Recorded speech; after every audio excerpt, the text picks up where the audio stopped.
Bien. Et l'enregistrement a commencé. Bonjour Bastien Bonjour, Elettra.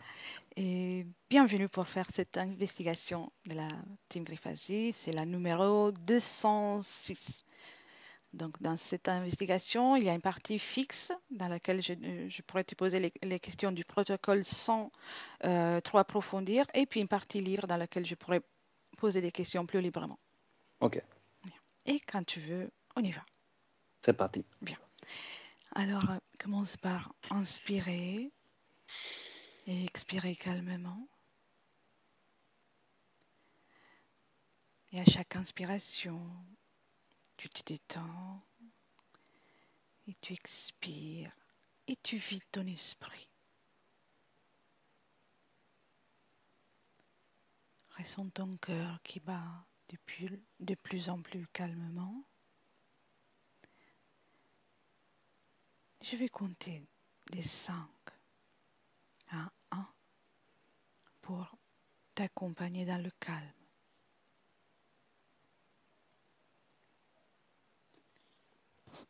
5. Et continue d'écouter ma voix et uniquement ma voix.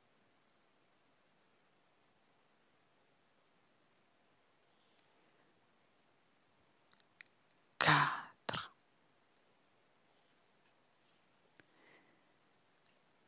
Tu es de plus en plus détendu.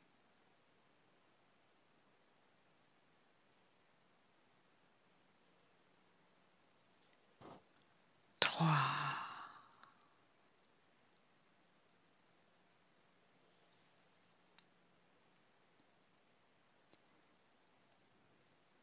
Continue de respirer calmement.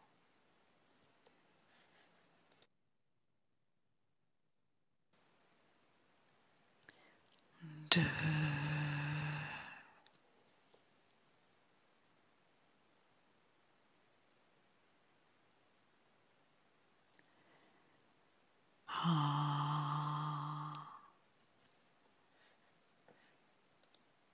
Comment te sens-tu jusqu'à là, Bastien? Bien détendu. Très bien. Je vais compter maintenant de 1 à 3. Et à mon 3, tu te connectes au mot Blue Beam. Et tu me dis ce que tu perçois. 1, 2, 3.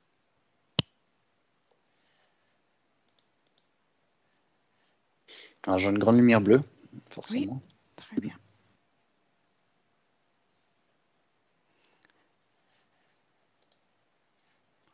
Vois-tu autre chose? Des silhouettes de forme humanoïde. Oui. J'en vois plusieurs. Très bien. 2 pour l'instant.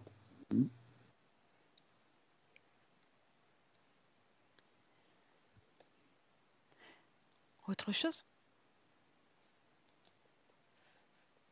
On dirait sous leurs pieds, il y a comme une planète. D'accord.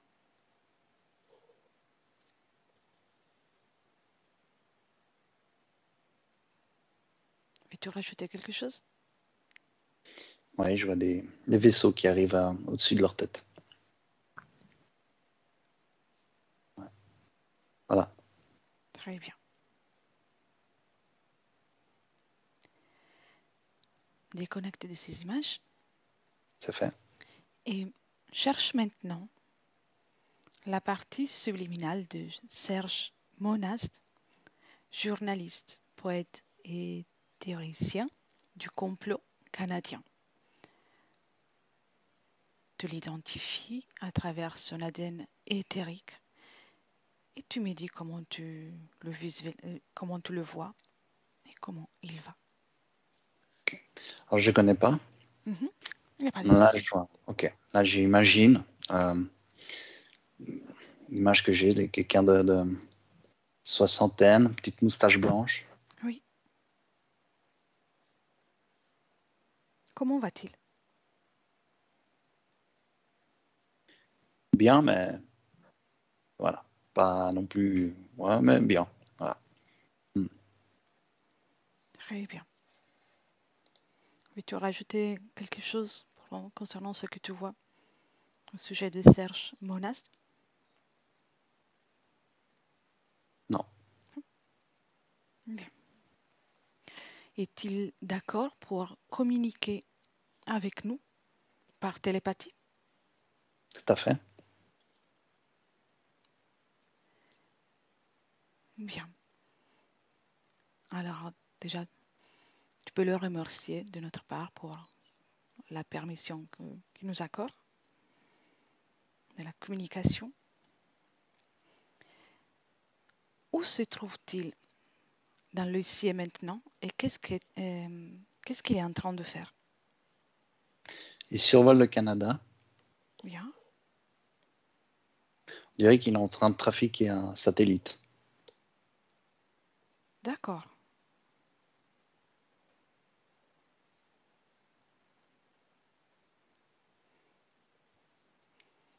Il essaie de changer les informations Oui, que le satellite transmet et reçoit.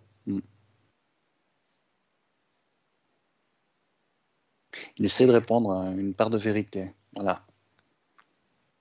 bien, Le satellite, il a son programme et lui, il essaie de pirater et de mettre le sien.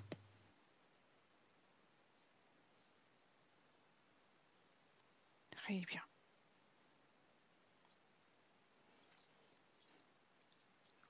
Comment a-t-il découvert le projet Bluebeam?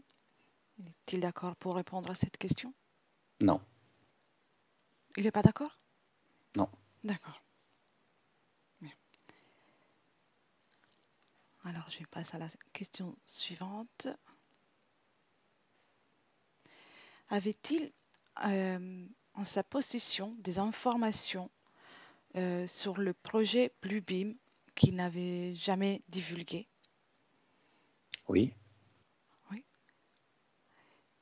Y a-t-il une raison pour laquelle il ne les a jamais divulgués? pas assez de temps. D'accord.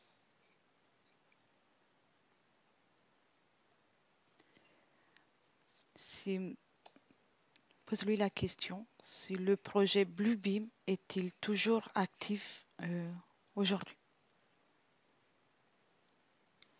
J'ai un signe de non dans la tête. Très bien.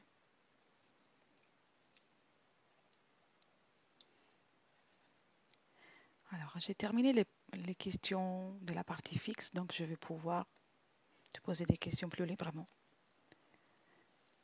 Ok. Et, est-il toujours là, Serge Monast? Il sourit. Oui. Je n'ai pas de réponse, mais j'ai un grand sourire. D'accord. Tu me disais tout à l'heure qu'il trafique un satellite au-dessus du Canada. Mhm. Lesquelles sont les informations qu'il veut modifier dans ce satellite? Alors, c'est très général, hein. Il n'y a pas vraiment un truc très précis. C'est bon, bah, les infos à la télé, les machins qu'on nous bombarde. Il veut rétablir un peu de vérité. Par exemple, là, je vois, il y a un présentateur avec une forêt derrière lui, puis d'un coup, il y a un ours qui surgit. Voilà, quoi. C'est pour amuser le public, pour un peu décrédibiliser toutes ces infos fausses, en fait. Oui, d'accord. C'est intéressant. Comment il s'y prend pour essayer de modifier tout ça depuis les terres?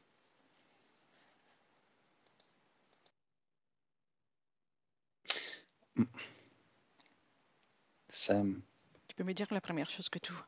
Oui, je vois comme un tour de passe-passe, comme ces mirages qui apparaissent oh, j'ai vu la Vierge Marie, j'ai vu le machin, mais en sauce drôle. Voilà, il fait apparaître des choses et c'est drôle. Et du coup, ça décrédibilise. Pardon. Oui, Les très bien. présentateurs sont plus crédibles. D'accord.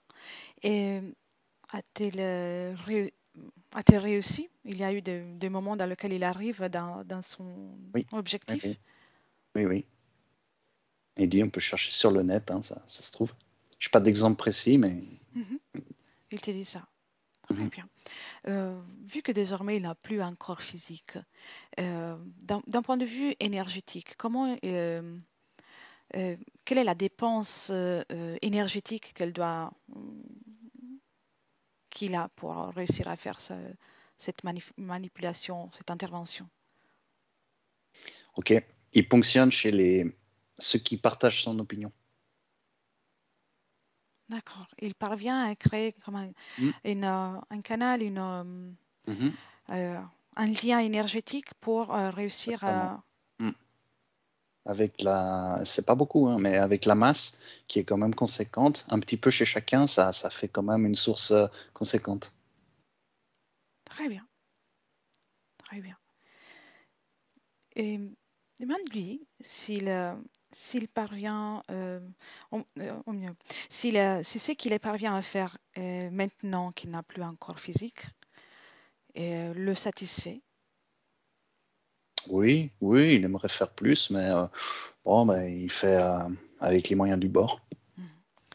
Et quand il était en vie, a pu se sentir satisfait aussi de son œuvre? Non, pas du tout. Donc, non. Il aurait aimé faire beaucoup plus. Donc, on peut dire qu'il est plus satisfait maintenant? D'accord. A-t-il jamais pensé de quitter tout ce qui le lie à cette vie qu'il a fait en tant que Serge Monast? Alors, là, c'est drôle parce que je vois comme des mondes parallèles. Il me dit, bah, tu vois, je suis là. Donc, au final, je suis partout, j'ai déjà plein de vies. Et j'ai décidé de rester là et de continuer à poser quelques pierres à ce grand édifice. Intéressant.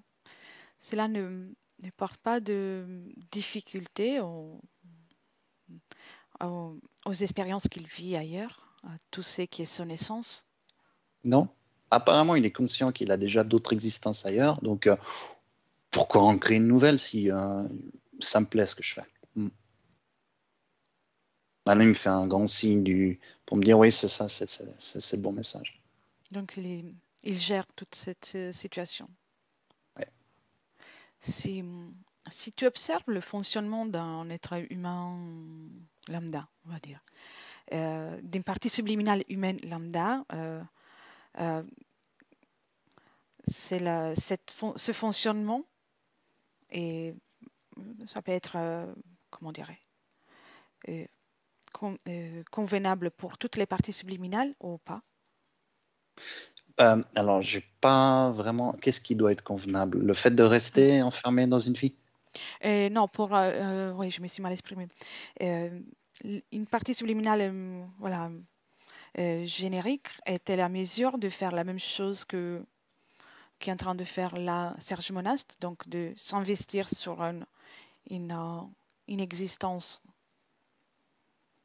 qui est déjà terminée sans apporter un dérangement à tout ce qui est son essence?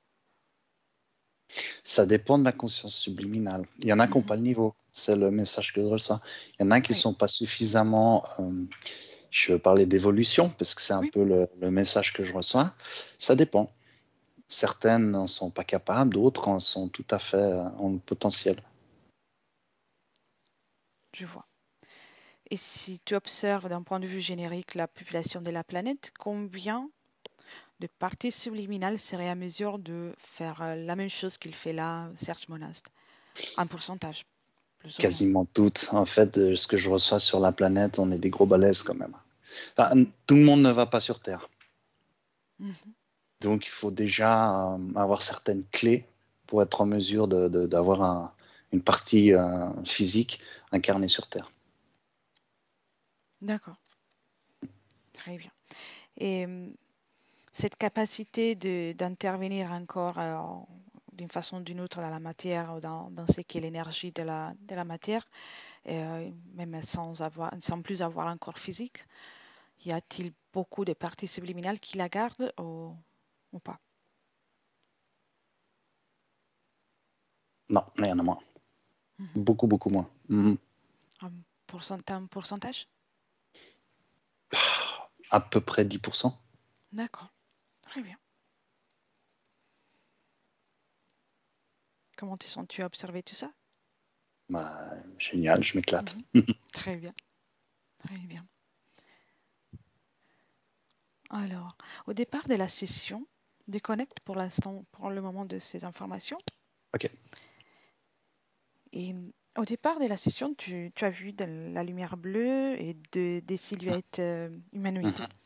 Mhm. Mhm. Si tu observes de nouveau ces images, Mhm. dis-moi si tu vois autre chose qui t'interpelle dans cette scène. Je vois des chercheurs. Mhm. Oui, Alors, j'arrive pas à dire si ces silhouettes sont des chercheurs. Hmm, non, bon. oui. Identifie-le. Tout va bien.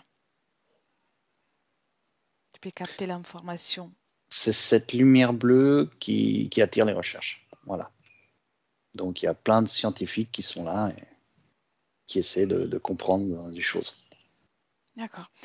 Euh, Capte maintenant l'information éthérique de la lumière bleue. Il s'agit d'une lumière qui vient de la dimension terrestre ou d'ailleurs. Non, moi c'est quelque chose de beaucoup plus élevé. Hmm.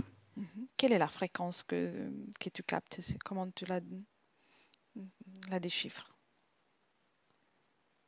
Si je devais faire un schéma avec le plan physique, premier plan subliminal, deuxième plan, je dirais que ce serait 4, 5, voire 6. Mhm. D'accord. D'où vient-elle?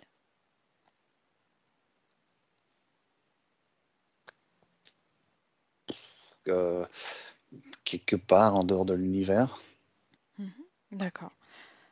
Et quel est l'objectif de cette lumière? Et quelle est sa direction aussi? Ce que j'ai, c'est que c'est un vent qui transmet des informations. Mhm. D'accord. Allez, Donc c'est oui, juste un mouvement d'information exactement. qui bouge dans l'univers. C'est Très ça. bien. Et les chercheurs que tu observes qui analysent tout ça, Mhm. sont-ils humains? Captent l'information.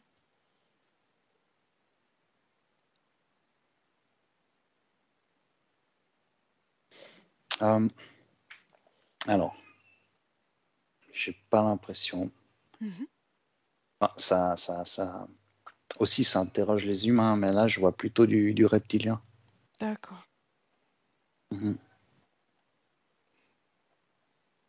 Quel est la ch- euh, euh, le sujet qui les intéresse le plus? Qu'est-ce qui les intrigue le plus dans cette information Bah, qui... de pouvoir contrôler l'information et dominer. Oui. Sont-ils liés d'une façon ou d'une autre à la Terre? Non, Non. non. Alors que les humains, c'est beaucoup plus noble. C'est vraiment d'où ça vient, qu'est-ce que c'est, est-ce qu'on peut communiquer avec, etc., etc. Le reptilien, lui, c'est non, bah, je veux dominer. D'accord. Et donc, à travers cette lumière, cette énergie bleue que tu as observée, ils peuvent Hmm. obtenir des informations pour, euh, pour Ouais, leurs recherches. ils n'ont pas la technologie. D'accord. Qu'est-ce qui les rend, pourquoi ils continuent d'étudier cette lumière? Bah, parce qu'ils voient là une opportunité, c'est tout.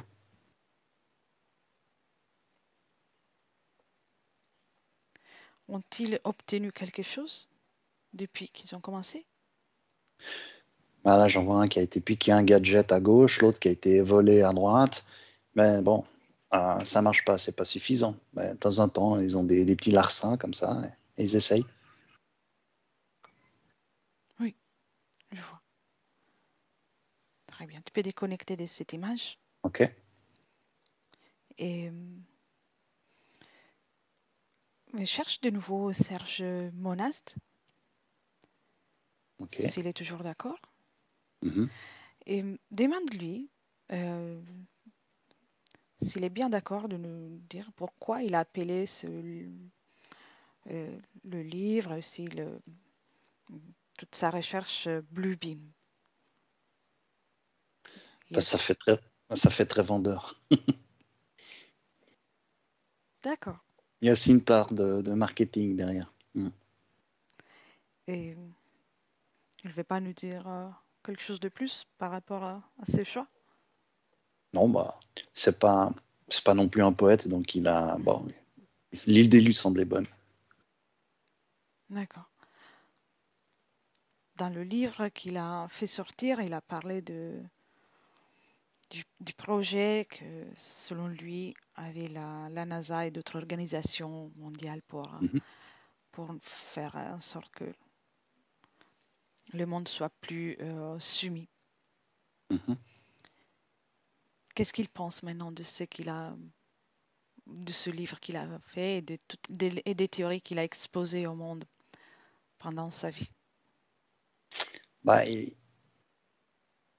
il a l'air d'être un petit peu du genre, ouais, bah, j'aurais pu effectivement.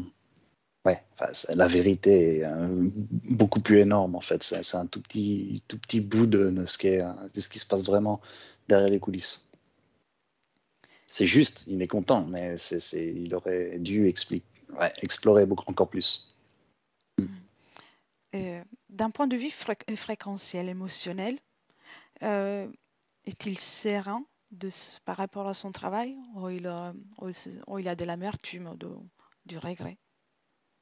Non, il est content en une seule vie d'avoir pu accumuler autant d'informations. Non, il aurait aimé faire plus, évidemment. Mais bon, c'était dans ses limites. Et, et par rapport à ce qui est divulgué, diffusé dans le présent, est-il satisfait d'avoir donné quelque part le toc de départ pour certaines théories ou pas? Mais de toute façon, ce qu'il veut, il trouve. Donc, s'il avait jamais existé, ça aurait été le même résultat. Les gens se seraient débrouillés. C'est juste que, bon, bah, là, il a donné de quoi planter une graine et aller plus vite. Oui, Mais avec ou sans lui, de toute façon, il est en train de dire, bah, l'humanité, elle aurait fait son chemin. Mm. très bien. Il avait prédit que pour l'année 2000, le projet Bluebeam aurait rejoint la phase terminale, ça aurait été en tout cas au summum de son activité. Selon lui, ça s'est passé ainsi ou tout est encore en œuvre?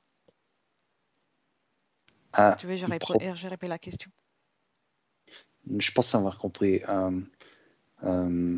Problème avec les dates, c'est que Mhm. on peut sauter de ligne de temps. Donc, il y a des manipulateurs là derrière qui sont experts en, en, en changeant de ligne. D'un coup, on prend Oui, celle-là, d'un coup, on fait une courbe, et puis d'un coup, et puis ils arrivent à retarder. Il dit, ne vous fiez pas aux dates. très bien, très bien. Alors, puis la première phase de ce projet qu'il a dévoilé, c'était la phase dans laquelle il y aurait eu des révélations d'archéologie. Mhm. Euh, Pense-t-il qu'il y a encore des révélations qui vont être découvertes par la suite? Non. Alors, il me dit, elles ont presque, non, elles ont déjà toutes été faites, Mhm. mais évidemment, bah, ça reste caché, et surtout, ce n'est pas divulgué. Mhm. D'accord. C'est quelque chose que sera divulgué dans un futur par rapport à notre ligne temporelle ici? Alors, c'est quelque chose qui est volontairement Oui. masqué au public. Il y a vraiment, là je vois, il y a une volonté, il y a une mise en œuvre énorme pour que dès qu'il y a une découverte, tout de suite ce soit scellé et Et qui sont les êtres humains dans la planète, s'il y en a, bien sûr, qui sont au courant de ces découvertes cachées? D'abord les explorateurs, hein, ceux qui font la découverte. Mhm. Tu vois, je vois qu'ils sont de bonne foi, ils font une découverte, ça y est, c'est magnifique, on s'y attendait pas, on va pouvoir le révéler au grand public. Et puis dessus, tu as ceux qui ont commandité l'exploration, qui tout de suite, c'est les menottes, c'est on va masquer tout ça, etc., etc. Oui, Les commanditaires, donc. très bien. Il avait annoncé aussi une sorte de space show, comme il avait appelé, donc la création d'images ou de l'idée que un danger vient depuis l'espace pour soumettre, pouvoir soumettre les personnes à travers la peur. Ce projet est-il toujours en cours?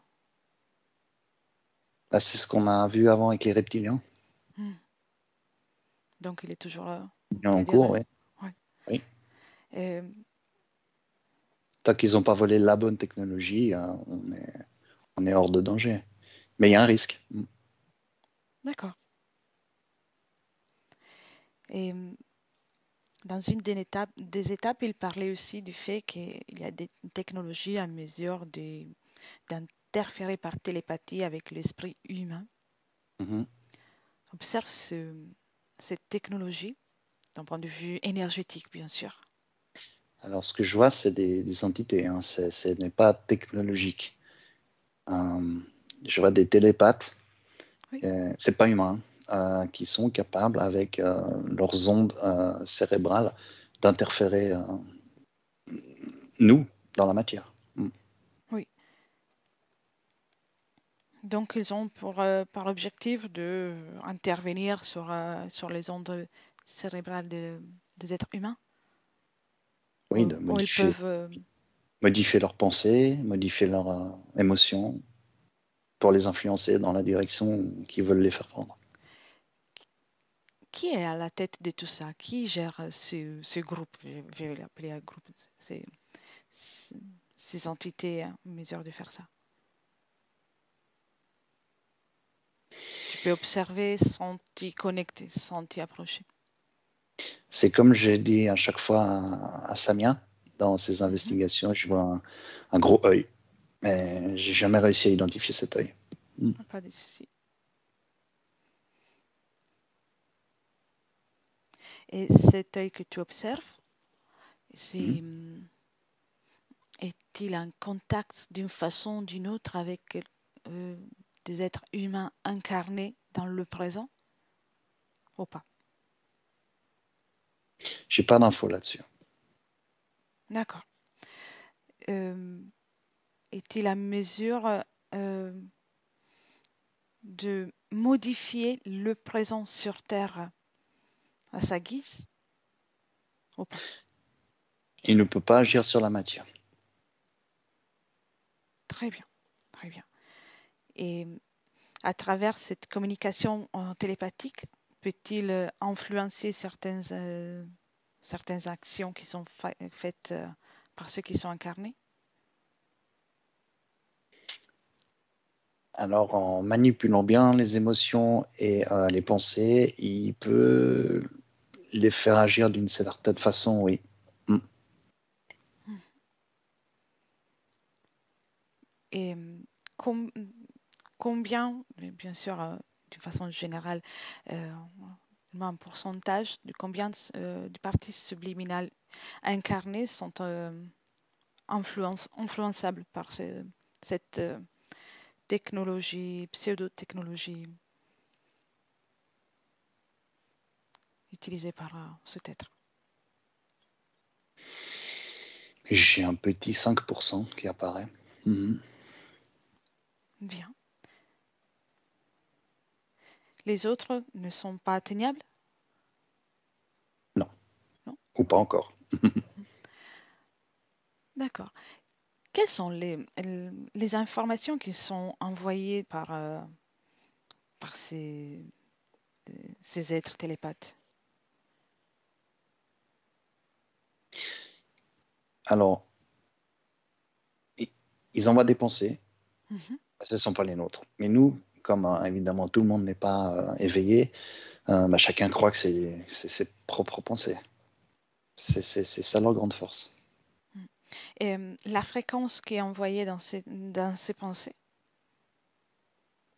je veux dire, la première C'est, chose que tu viens, un chiffre, une couleur, ou ce que tu vois. ouais, je vois du vert et de l'énergie mentale, quelque chose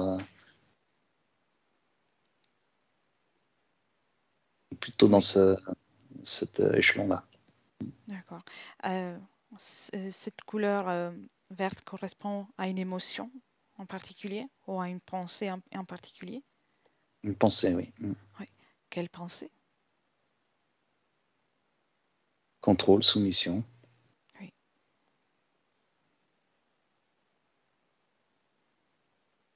très bien. Mais c'est masqué. C'est Oui, ça qui est fou. C'est masqué. Ils arrivent à, ouais, à faire inculquer ça par d'autres subterfuges. Ouais. C'est, par exemple, si j'ai envie d'une glace, c'est déjà tu te soumets. Je ne sais pas comment l'expliquer avec des mots. oui. Et alors, par exemple, admettons, en restant sur l'envie de d'une glace, c'est une idée qui est envoyée. À travers ça, ils peuvent prendre contact avec la personne. C'est Mhm. ça? Prendre contrôle de son corps, Mhm. carrément. Par la pensée. Donc, ça commence avec quelque chose de simple. Voilà, moi, j'ai envie d'une glace. Ah bah tiens, j'allais m'acheter une glace et je mange une glace. Donc ça commence comme ça. Ça peut être comme l'accord, comme l'acceptation du programme. Oui. Et puis, comme réussir à manipuler la marionnette. Au début, on fait bouger un bras, puis l'autre, et puis petit à petit, on arrive à prendre le contrôle, à la faire parler. Très bien. Et maintenant, prends l'exemple de quelqu'un qui est influençable par ce contrôle. Mhm, Et observe aussi quelqu'un qui n'est pas influençable par cette forme de contrôle. mhm. Observe-le et dis-moi quelles sont les différences d'un point de vue énergétique. Quelles sont les différences que tu vois? Là, de ce que je vois, il y en a un qui est complètement influençable, il serait prêt à commettre un attentat, hein, mais sans réfléchir, c'est vraiment, voilà quoi, il est plus lui. Et à côté, je vois quelqu'un, il reçoit une pensée et il marche à côté de sa tête, c'est-à-dire qu'il continue à marcher, il fait abstraction, c'est ok, j'ai une pensée, mais voilà, c'est comme si je marche sur de la merde et puis mais je continue d'avancer, c'est fait, c'est derrière. Oui, Et il continue sa route, et il s'en fiche, il n'en tient pas compte. très bien. Et si tu observes le fonctionnement des énergies de ces deux parties subliminales, de ces deux exemples, mais en même temps que tu observes le corps mental de l'un et de l'autre, comment ça vibre? Y a-t-il des couleurs en particulier? Y a-t-il des différences? Alors, celui qui est soumis, je le vois très vert, très Oui, vert, une aura très verte, avec peut-être même ses blindés autour, on dirait comme une carapace. oui, Alors que l'autre, il y a beaucoup plus de couleurs, des nuances de blanc, des nuances de. C'est plus fluide. Mm. oui, d'accord. Et si tu observes le corps émotionnel, Mhm. y a-t-il des différences, des similitudes? C'est beaucoup plus intense chez la personne soumise. D'accord. Et l'autre l'autre exemple, celui qui reste plutôt libre, est-il à mesure de vivre des émotions intenses aussi? Oh, Oui, mais c'est ponctuel. d'accord. Là, je vois par exemple, s'il y a une émotion forte à un moment donné, ça boue, et puis ça s'estompe. C'est sur un instant. Mhm. Donc, il retrouve l'équilibre. Oui. Très bien. Tu peux déconnecter de ces deux parties subliminales. Ok. Et pour revenir au projet Bluebeam, il y avait une autre chose qui avait été notée par Serge Monas dans son livre, donc des manifestations surnaturelles. Il avait fait savoir qu'il y aurait eu des manifestations surnaturelles pour effrayer la population. Mhm. Est-ce qu'il y a quelque chose que tu vois à ce sujet de suite, même si c'est quelque chose sans raison? Y a-t-il des images, des ressentis que tu as à ce sujet? Oui, mais c'est un peu comme un écran de cinéma avec des gens qui mangent des pop-corn. C'est du théâtre. Mhm. Tout est manigancé, tout est faux, tout est théâtral, tout est. On nous balance des informations en disant c'est la catastrophe. Bon, en fait, c'est juste du théâtre. D'accord, ouais, parfait. Et est-il toujours dans le parage, Serge Monast? Plus trop, il est plus trop présent. Non. Et si tu communiques avec lui par télépathie, Mhm. il est encore disponible pour répondre aux dernières questions. Ok, il va bien, oui. Y aurait-il quelque chose qu'il aimerait dire ou partager avec nous? Alors, depuis le début de cette investigation, je ne sais pas, plusieurs fois, ça me montre des pyramides. Mhm. Apparemment, c'est important, des pyramides. Ouais. J'ai aucune connexion avec les pyramides de Gizeh en Égypte, mais c'est des pyramides. Mm. Mm. C'est ça qu'il te montre? Des pyramides, je ne sais pas lesquelles. Oui, Mm. il n'y a pas de souci. Et pourquoi il te montre ça? Bah, il dit que c'est la suite de son travail, ça vaudrait la peine de se pencher dessus. Lui, de son vivant, il n'a pas pu, mais voilà, il donne une piste, en fait. Mm. S'agit-il de pyramides qui ont été déjà découvertes ou des pyramides qui sont encore cachées par la nature, dans la planète? Bah, ça nous doit le découvrir. Mm. Malheureusement, il ne peut pas en dire plus. Mm. Qu'est-ce qui lui empêche de dire quelque chose? C'est sa volonté ou autre chose? Non, c'est bon. Il en a assez fait. Il transmet le relais. Hmm. Mm. D'accord. Je peux déjà le remercier d'avoir été Mhm. d'accord pour échanger C'est fait. avec nous. Oui, c'est fait. Et puis quand il veut, il peut partir faire ce qu'il souhaite. Oui, il a déjà attrapé un autre Oui. satellite. Oui. Et observe-le. Il va tu peux l'observer à distance, bien sûr, on respecte Mhm. sa volonté. Et il change des satellites de temps en temps? Mhm. Oui, il fait que ça, il saute d'un satellite à l'autre. Il regarde si sur celui-là, il arrive à faire apparaître des images. Ça marche pas tout le temps, apparemment. Mm. Et, et si Mm. tu observes son champ énergétique dès qu'il fait ça, comment ça vibre? Bah, on dirait comme un gamin qui joue avec un jouet, quoi. Ça l'amuse. Enfin, c'est génial, quoi. Il est capable de s'amuser tout en aidant. Mm. Donc il reste dans des bonnes fréquences. Et il n'y a pas de Non, non, non, non, fréquence qui pourrait le déranger dans sa propre création. non, non. Apparemment, ça a l'air de lui plaire. Il aime faire ça. Mm. D'accord. S'il va bien, c'est le plus important pour lui. Donc, parfait. Donc, tu peux déconnecter de l'observation de Serge Monast Mm. et observe maintenant la planète avec une certaine perspective. Comme ça, tu seras plus à l'aise pour l'observation. Oui, ok. Et, ce projet qu'il a divulgué, Serge Monast, ce projet Bluebeam, a-t-il pu avoir un impact sur toute la planète quand tu observes? Observe énergétiquement, uniquement énergétiquement.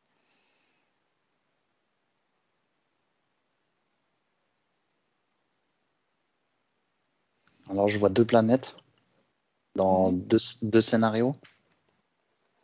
Oui, Là où bah, il a fait son travail et la planète comme on la connaît, hein.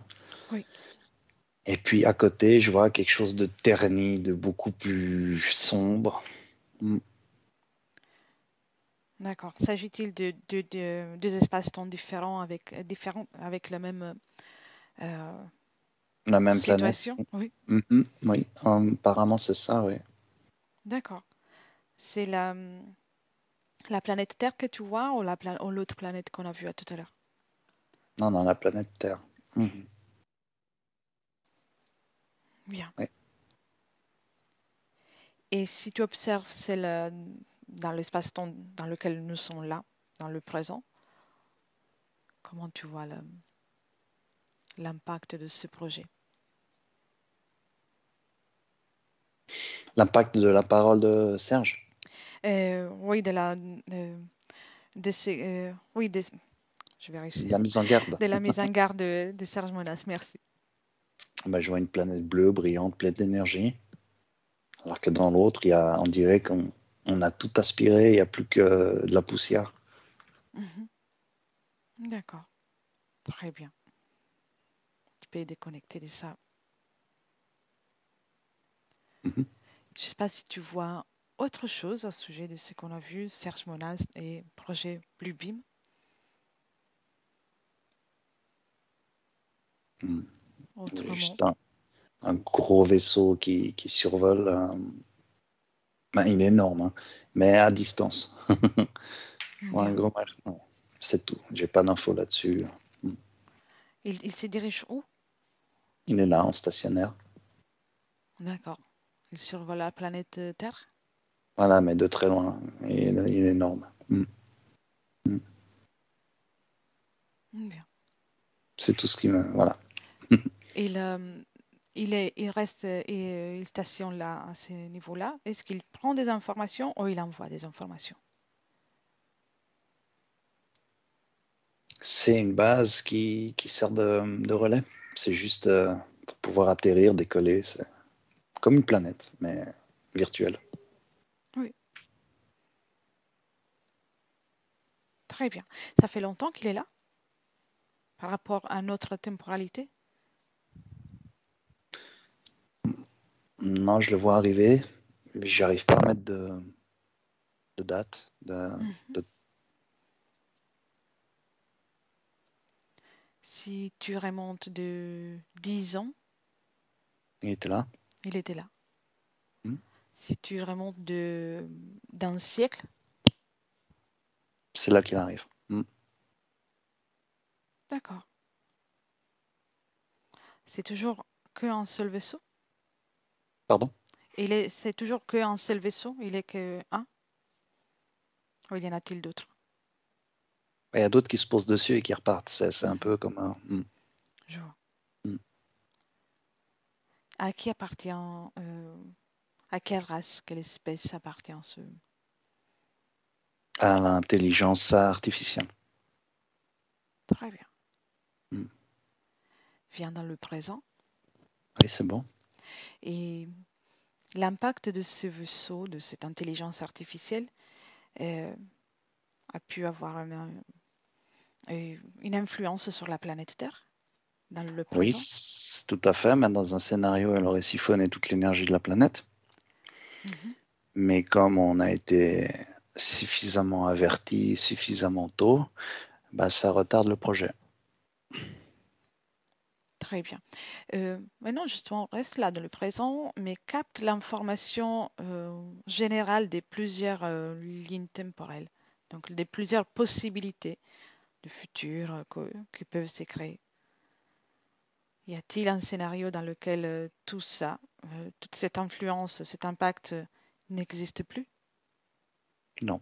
Il y a, il y a dans toutes les lignes de temps que je vois, il y a toujours une partie subliminale qui va se dire, ben non, notre jeu, on ne veut pas qu'il se termine, on va prévenir. Donc il y en a toujours un qui va, dans une de ces parties physiques, amener l'info. D'accord. Donc, dans toutes les possibilités, il y a cette situation peut-être plus ou moins présente, mais il y a toujours. On gère, entre guillemets. Oui. Ouais. Mhm. D'accord, je vois. Très bien. On revient dans le présent, dans notre présent en 2023. C'est bon. Ouais. Et, si tu es prêt, on peut commencer les retours. Ok. Très bien. Alors, commence par déconnecter de tout et de tous, Bastien. Tu reviens à toi, ton corps, tes énergies, et tu peux réintégrer complètement tes énergies et reconstituer tes fréquences à toi. Crée en toi la fréquence la plus agréable, celle que tu préfères pour poursuivre ta journée. La joie, le bonheur, la légèreté. Tu peux la diffuser dans tout ton être. Ressens maintenant chaque cellule de ton corps qui pétille de joie de vivre. Tu es de plus en plus présent. Mhm. Ton corps est rempli de force désormais. Tu peux apporter du mouvement. Et quand tu veux, tu peux ouvrir les yeux. Merci Bastien. Merci, Elettra. Et merci pour toutes ces infos. Ne Mm. quitte pas, je coupe seulement l'enregistrement. Ok. Merci. Benvenuto a questo nuovo video di Disclosures. Oggi parliamo della cosiddetta sessione di ipnosi investigativa. In realtà non esiste una sessione di ipnosi investigativa. Non che non si possa fare investigazione di ipnosi, però è che non esiste una sola sessione di ipnosi per dire si è fatta investigazione, per prendere quell'informazione come buona. Perché? Sappiamo intanto che l'informazione che arriva in ipnosi è molto contaminata, la percentuale di inquinamento dell'informazione è altissima.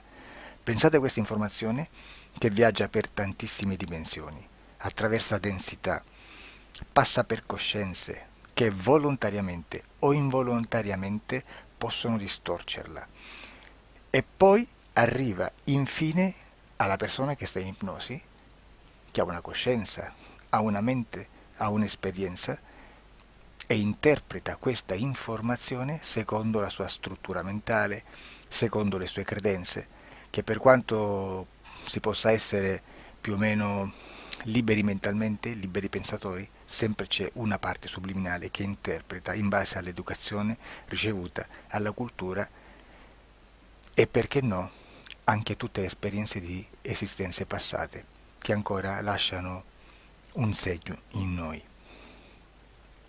Per capirci, è come se dovessimo parlare con un'altra persona immersi nell'acqua, a qualche metro di distanza, cercando di utilizzare un mezzo, che è quello della corda vocale, che è fatto per produrre suoni da trasmettere nell'aria. Noi stiamo utilizzando questo strumento per far passare un'onda sonora nell'acqua o in un liquido. Chiaramente il suono viene completamente distorto, sempre ammesso che sia per il nostro corpo facile e non difficoltoso poterlo fare senza avere dei problemi come ingurgitare acqua o eccetera. Ma non solo.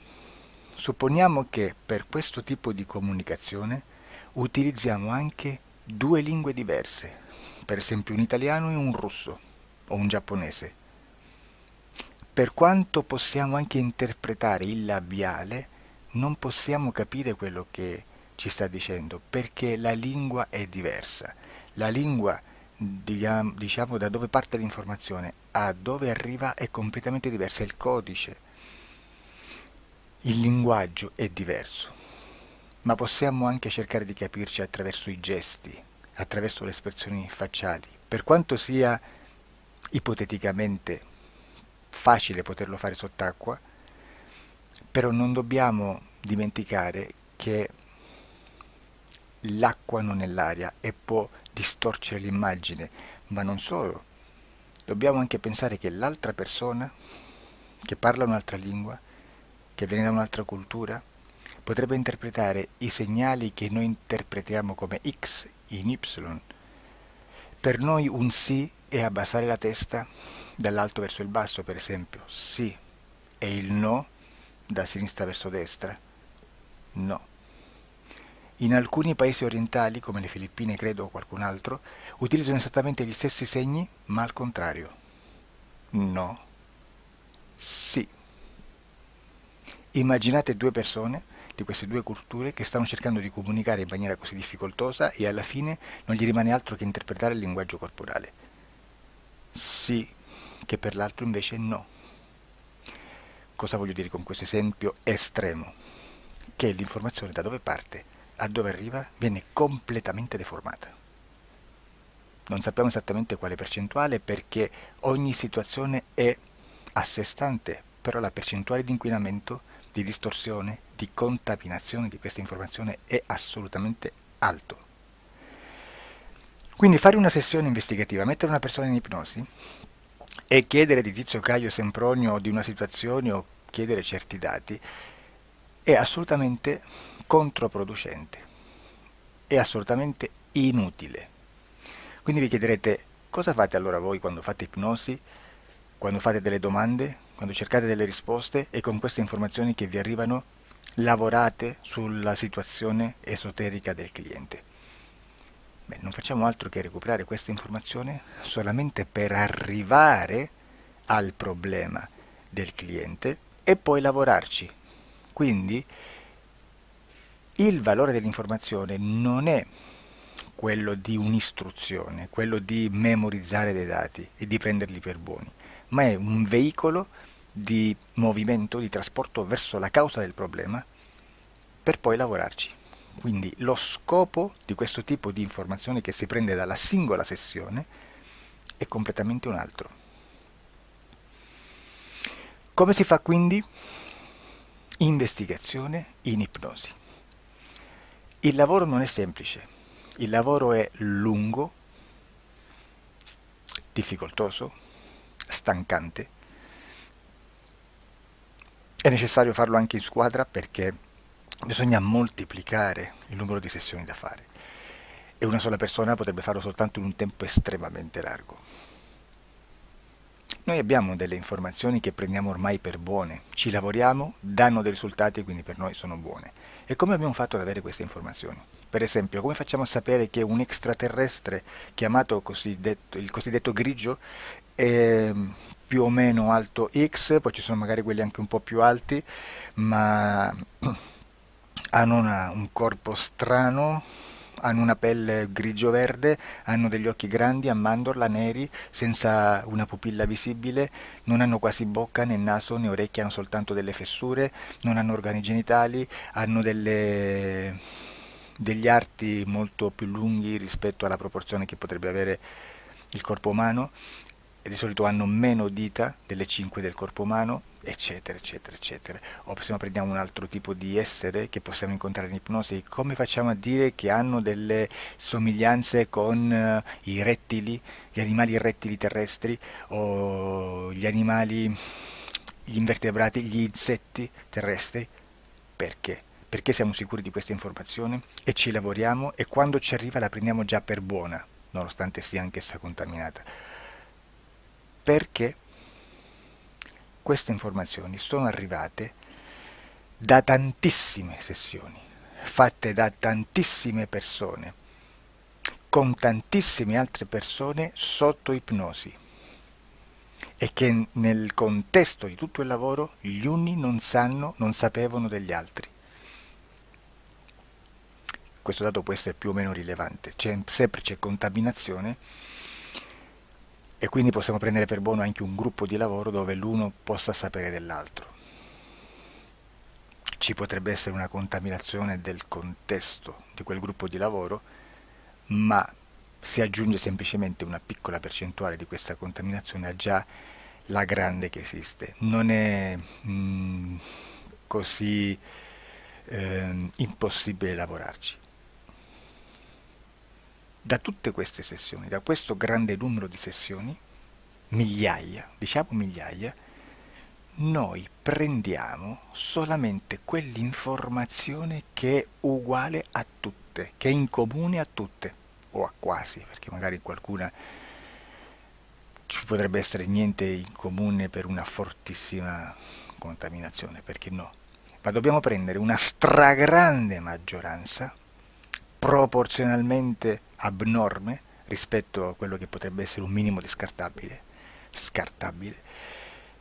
e lì possiamo prendere per buona questa informazione. Quindi se noi su 10.000 persone diverse, con operatori anche diversi, in cui in ogni sessione vediamo un essere che più o meno ha le stesse caratteristiche del grigio o dell'insettoide, a forma di mantide religiosa, o il rettile a forma di lucertola, per esempio, di serpente o di quello che sia, o se vediamo il pianeta Marte più o meno di colore rosso, o se vediamo dei sotterranei eterici, non fisici, nel sottosuolo terrestre, soprattutto sotto le grandi città, dove c'è concentrato molto potere, molta energia di questo tipo, e che più ne hai più ne metta. Se vediamo degli impianti che hanno certi tipi di funzioni, certi tipi di forme in certe parti del corpo, e questa informazione la ritroviamo tutta o quasi in tutte le sessioni fatte,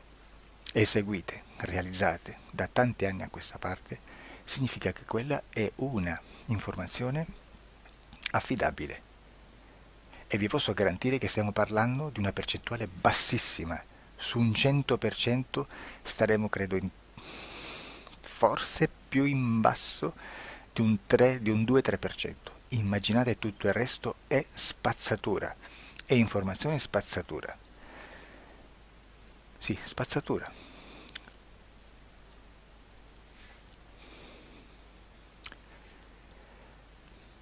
C'è anche un'altra cosa da dire. Supponiamo che un operatore faccia un'ipnosi e voglia andare a vedere cosa fa Tizio, cosa fa Caio, cosa fa Sempronio. Arrivano delle informazioni e si dice che Tizio è biondo, Caio è zoppo e Sempronio è uno sportivo. Intanto già abbiamo detto che una sessione soltanto non serve, d'accordo? Ma poi c'è da dire che una coscienza, un essere, in ambiente subliminale, la sua parte subliminale potrebbe non dare autorizzazione a questa fuoriuscita di informazioni. Mi potreste dire, e allora tu quando chiedi agli esseri cosa fanno, cosa non fanno? Beh, intanto la prendo sempre con le pinze, perché abbiamo sempre detto che tutto è molto contaminato e mi serve solo per dirigermi da una parte. Ma c'è anche da dire che se un essere interferisce con l'altro, ha aperto un canale di comunicazione a cui non può ovviare, a meno che non lo recida, non lo annulli.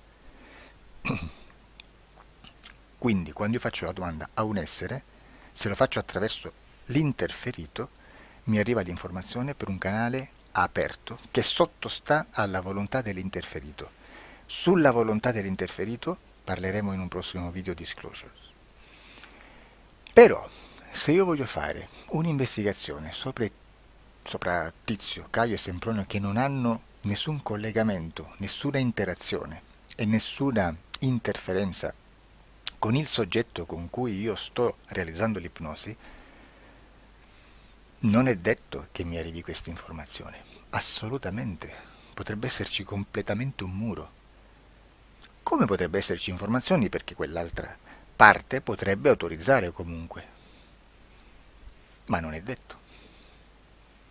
E comunque quando ci arrivano informazioni, in una situazione di non interferenza o non interazione, non possiamo sapere esattamente se sono informazioni che ha autorizzato la parte subliminale dell'altra persona o dell'altro essere, o qualche altro essere, qualche altra entità furba, approfitta della situazione, osserva quello che sta succedendo, si mette in mezzo, si fa passare per l'altro e dà informazioni ovviamente distorte, prima perché non è detto che debba conoscerle, e anche se fosse potrebbe manipolarle a sua volontà e a suo vantaggio. E quindi immaginate che situazione ridicola ci si viene a trovare, in quale situazione ridicola ci si viene a trovare in questi casi. Da qui si vede quando un operatore riesce a utilizzare l'informazione in ipnosi come per lavorare su un soggetto. Da qui l'osservatore attento delle sessioni di ipnosi riesce a capire se quell'ipnosi è un'ipnosi affidabile, un'ipnosi con un livello di informazione certa, con una alta percentuale di informazione certa. Non vi nascondo che in futuro potrei anche impostare un lavoro per decifrare che livello di certezza di informazione c'è in un'ipnosi, analizzandola e spiegando il perché, spiegando i meccanismi di analisi di un'informazione in ipnosi, che poi anche è molto istintivo. Supponiamo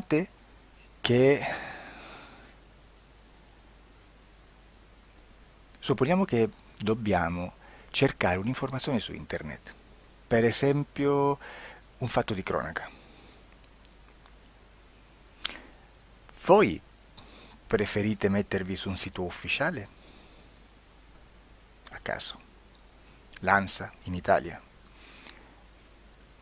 ADN Kronos, qualche telegiornale che per quanto possano manipolare l'informazione ad alti livelli, comunque possiamo dare affidabile la fonte dell'informazione che viene trasmessa. Non possono trasmettere una bufala sicuramente.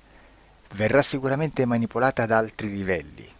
Ne parleremo in altri video, ma a livello base la fonte è certa. Sicuramente non andrete a cercare questa informazione sul primo sito, il primo blog che vi passa davanti e magari c'ha 4 followers. Perché? Perché non vi dà nessuna garanzia della certezza della fonte.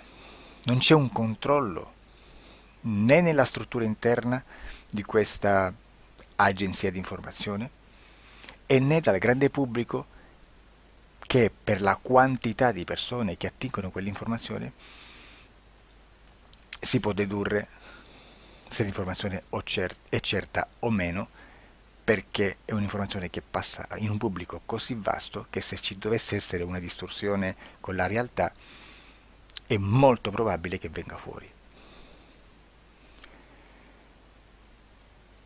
Credo che abbia detto quasi tutto sulle sessioni investigative.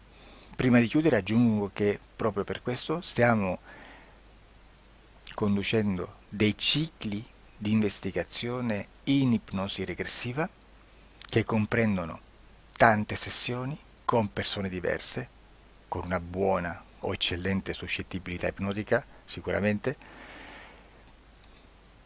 per poter indagare su spazi ristretti su alcuni temi. Perché dico spazi ristretti? Perché se andiamo a prendere eventi grandi nel tempo, nello spazio, storici, parlare di qualcosa di molto generico implica una quantità di sessioni abnorme. Immaginate se dovessimo fare una sessione investigativa sui buchi neri, quanta informazione ci sarebbe e quante informazioni da filtrare. Sarebbe quasi impossibile farlo in questa maniera. Ma se noi riduciamo lo spazio di investigazione, se noi prendiamo per esempio,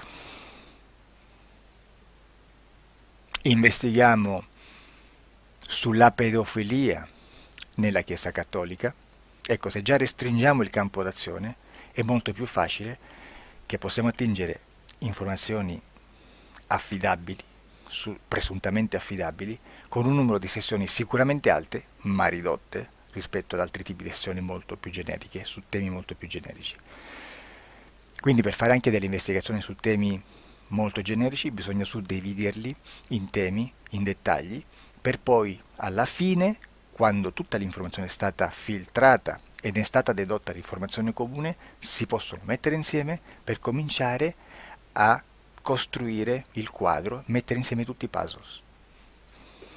Questo è il vero senso dell'informazione in ipnosi, quando si fa ipnosi investigativa.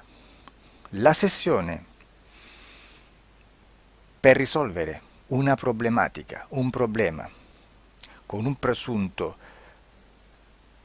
una presunta origine esoterica di un cliente, di una persona, è un'altra cosa, sono altri metodi, altre tecniche e l'informazione si usa in un'altra maniera, ha un altro scopo. Grazie, ci vediamo al prossimo video. Disclosure. Ciao.